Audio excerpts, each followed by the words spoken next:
La saison hivernale 2023 des Restos du Cœur débute dans un contexte inédit où les difficultés d'approvisionnement se conjuguent à un nombre croissant de bénéficiaires.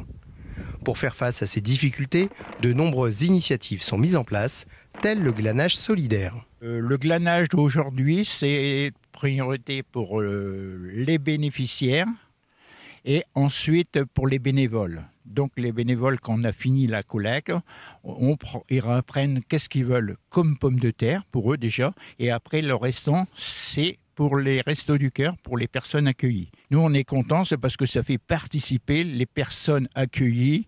Ils sont très contents, tout le monde est très content de venir sur le terrain pour faire une bonne action. Puis eux sont contents aussi de repartir avec des pommes de terre, si c'est ça. Bénéficiaires et bénévoles se sont en effet donné rendez-vous au milieu des champs, avec pour toutes et tous l'envie d'apporter leur contribution à l'effort collectif. Déjà le bien-être. Aider les autres, donner le sourire aux autres. Je pense que c'est bien déjà. On donne tout. On leur donne à manger, on leur donne le sourire. On essaye de leur donner plein de choses. Je suis fraîchement retraitée depuis le début de l'année. Du coup, j'ai pris cet engagement pour faire plaisir aux autres. Voilà. Un glanage solidaire qui a pu être mis en place suite à une demande formulée par l'agglomération du Saint-Quentinois et qui a donc fait le lien entre agriculteurs et Restos du Cœur.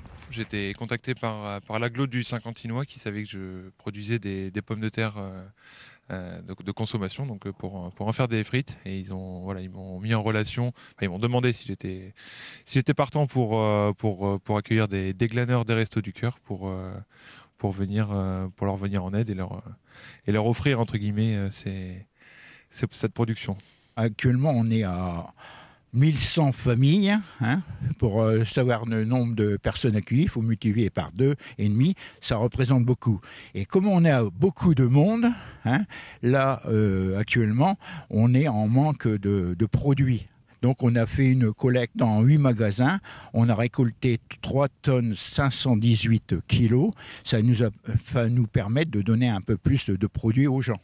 Oui, c'est vrai que ça fait quelque temps qu'on entend parler de manque de dons, de difficultés qu'ont tout ce tissu associatif à venir en aide à leurs bénéficiaires. Donc c'est vrai que c'est une démarche qui, cette année, est encore plus importante que jamais, que chacun y mette du sien et que chacun fasse preuve de solidarité. Le glanage nécessite un certain savoir-faire, car il faut avoir l'œil pour trouver les pommes de terre encore présentes dans le champ, mais surtout celles qui seront encore consommables. Alors, la bonne pomme de terre, il ne faut pas qu'elle soit trop verte, il ne faut pas prendre celles qui sont coupées. Alors, il ne faut pas avoir peur de se baisser, de gratter la terre, de beaucoup marcher. Voilà. Et c'est pour la bonne cause. Oui, c'est pour la bonne cause, tout à fait. En une journée de glanage passée sur cette parcelle agricole, les bénéficiaires et les bénévoles des Restos du Cœur ont pu récolter 325 kilos de pommes de terre, dont l'intégralité sera redistribuée.